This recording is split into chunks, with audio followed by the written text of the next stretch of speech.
तो आज हम कार्बन एंड इट्स कंपाउंड का पार्ट नंबर 3 पढ़ेंगे और इस पार्ट के साथ इस चैप्टर को फिनिश करेंगे। अगर आपने 2 पार्ट नहीं देखे हैं तो उन दोनों पार्टों को आप अच्छे से देखें, तब जाके ये तीसरा पार्ट भी आपको अच्छे से समझ में आएगा। और यदि आप इस चैनल पर नए हैं तो चैनल को सब्सक्राइब करें और शेयर जरूर करें। शुरुआत करते हैं। हम पढ़ रहे थे कार्बन के कंपाउंड्स के बारे में। 6 कंपाउंड के बारे में हमने दूसरी क्लास में पढ़ चुके थे। अब शुरुआत करते हैं 7वें कंपाउंड के बारे में, ग्लिसरॉल। ग्लिसरॉल को ही ग्लिसरीन कहा जाता है। इसका फॉर्मूला होता है CH2OH CHOH CH2OH।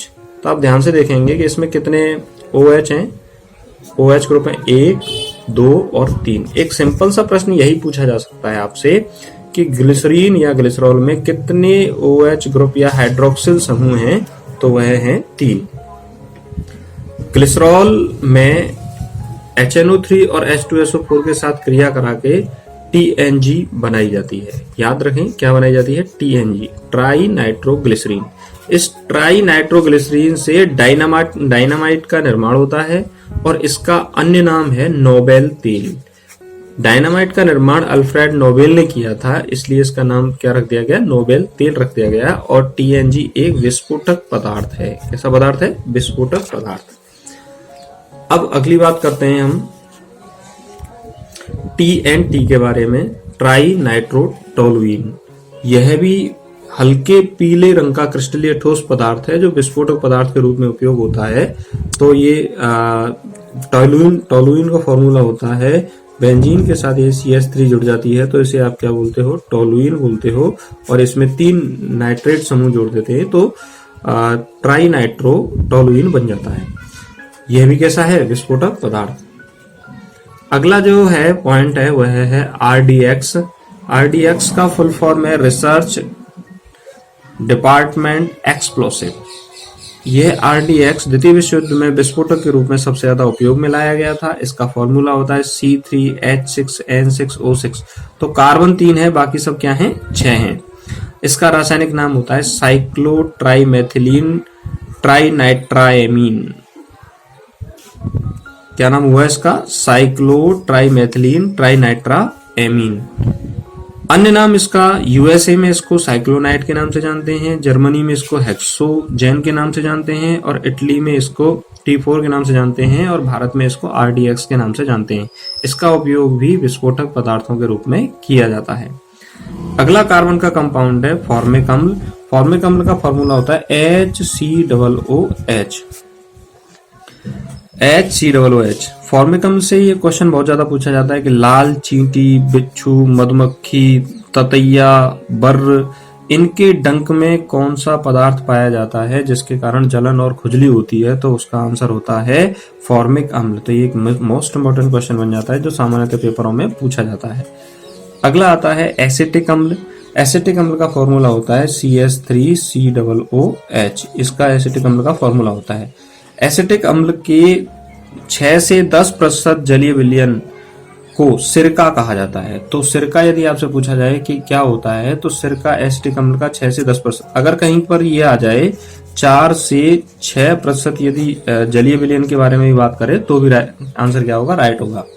अगर हम शक्ति की बात करें कि एसिटिक अम्ल और फॉर्मिक अम्ल में कौन ज्यादा शक्तिशाली है, तो इन दोनों में फॉर्मिक अम्ल एसिटिक अम्ल से ज्यादा शक्तिशाली होता है। अगला बात करते हैं, मोस्ट इंपॉर्टेंट है कार्बन डाइऑक्साइड। कार्बन डाइऑक्साइड बहुत ज्यादा पेपरों में पूछा जाता है, यहाँ से क्वेश्चन बन जाता है। तो ये बहुत ज्यादा इंपॉर्टेंट भी होता है परीक्षा की दृष्टि से। पहला प्रश्न यही बनता है कि वायुमंडल में कार्बन डाइऑक्साइड की मात्रा कितनी होती है। वायुमंडल में मात्रा होती है 0.03%। दूसरा क्वेश्चन बनता है कि ठोस CO2 को क्या कहते हैं। ठोस CO2 को शुष्क बर्फ कहते हैं। और तीसरा क्वेश्चन बनता है पेय पदार्थों में झाग जो निकलता है वह किसके कारण निकलता है, तो कार्बन डाइऑक्साइड गैस के कारण निकलता है। तो कोल्ड ड्रिंक्स वगैरह में कार्बन डाइऑक्साइड गैस को मिलाया जाता है, जिसके कारण क्या बनते हैं, जब कोल्ड ड्रिंक खोलते हैं तो झाग बनते हैं। अब बात करते हैं एस्पिरिन की।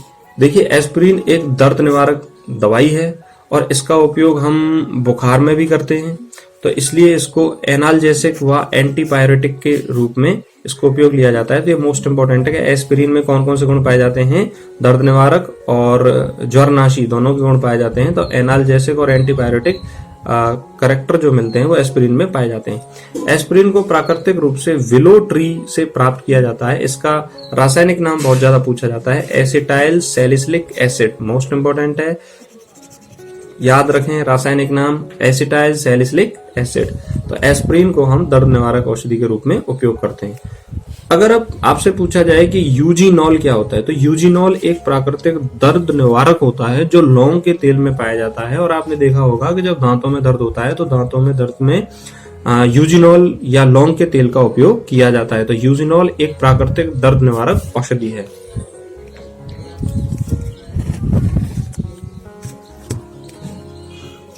अब एक मोस्ट इंपॉर्टेंट क्वेश्चन पूछा जाता है कि खाने को सड़ने से बचाने के लिए या खाद्य परिरक्षण में किसका उपयोग लिया जाता है, तो वो लिया जाता है सोडियम बेंजोएट का उपयोग लिया जाता है। सोडियम बेंजोएट को खाद्य परिरक्षण के रूप में उपयोग में लाया जाता है। ये मोस्ट इंपॉर्टेंट क्वेश्चन है। अगला है डीडीटी। सामान्य से जो एग्जाम में क्वेश्चन पूछा जाता है इसकी फुल फॉर्म के बारे में पूछा जाता है, और वह क्वेश्चन है इसकी फुल फॉर्म डाइक्लोरो डाइफिनाइल ट्राइक्लोरोएथेन। तो डीडीटी का पूरा नाम होता है डाइक्लोरो डाइफिनाइल ट्राइक्लोरोएथेन। इसको कीटनाशक दवाई के रूप में उपयोग करते हैं। ये एनवायरमेंट को नकारात्मक प्रभाव दिखाता है, इसीलिए भारत सरकार द्वारा वर्तमान समय में इसको बैन कर दिया गया है। अब बात करते हैं प्रमुख गैस। तो यहां से भी परीक्षा में ये मोस्ट इंपोर्टेंट क्वेश्चन बन जाता है परीक्षा में कि प्रोड्यूसर गैस किस किस का मिश्रण है। प्रोड्यूसर गैस होता है कार्बन मोनोऑक्साइड और नाइट्रोजन का मिश्रण। वाटर गैस कार्बन मोनोऑक्साइड और हाइड्रोजन का मिश्रण। Natural gas methane natural gas के रूप में सबसे ज्यादा पाया जाता है। Cool gas hydrogen, methane, carbon monoxide, carbon dioxide और अन्य हाइड्रोकार्बन से भी बना होता है। तो अन्य हाइड्रोकार्बन से भी बना होता है कोल गैस। अब बात करते हैं CH3OH। इसको मैथिल अल्कोहल बोलते हैं। क्या बोलते हैं? मैथिल अल्कोहल कहा जाता है। यह एक बहुत ही विषैला पदार्थ होता है मैथिल अल्कोहल। इसको पीने से मृत्यु भी हो जाती है, तो अत्यंत विषैला होता है। और अगला जो कंपाउंड है वह है C2H5OH। इसको शराब कहते हैं। अल्कोहल को क्या बोलते हैं? शराब। एथिल अल्कोहल, इसको क्या बोलेंगे? Ethyl alcohol. एथिल अल्कोहल, इसी को हम शराब कहते हैं। और इसमें अगर हम 100% एथिल अल्कोहल की बात करें तो इसे परिशुद्ध अल्कोहल कहा जाएगा। 95.5% एथिल अल्कोहल, 4.5% जल की बात करें तो इसे परिशोधित अल्कोहल कहेंगे। और परिशोधित अल्कोहल में पेट्रोल और बेंजीन मिलाएं तो इसे पावर अल्कोहल कहा जाता है। और पावर अल्कोहल को हम मोटर वाहनों के ईंधन के रूप में इसको उपयोग में लेते हैं। तो पावर अल्कोहल किस में उपयोग में लाया जाता है? ईंधन के रूप में उपयोग में लाया जाता है।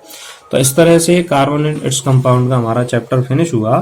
आपको कैसा लगा इसको कमेंट बॉक्स में जरूर लिखें। इस वीडियो को शेयर करें जिससे कि हम एस्पिरेंट होंगे और आगे और अच्छे अच्छे आपके लिए वीडियोस बनाएंगे। और विशेष बात कि आप यदि नए हैं इस चैनल पर तो इसको क्या करें? सब्सक्राइब करें और वीडियो को लाइक करें।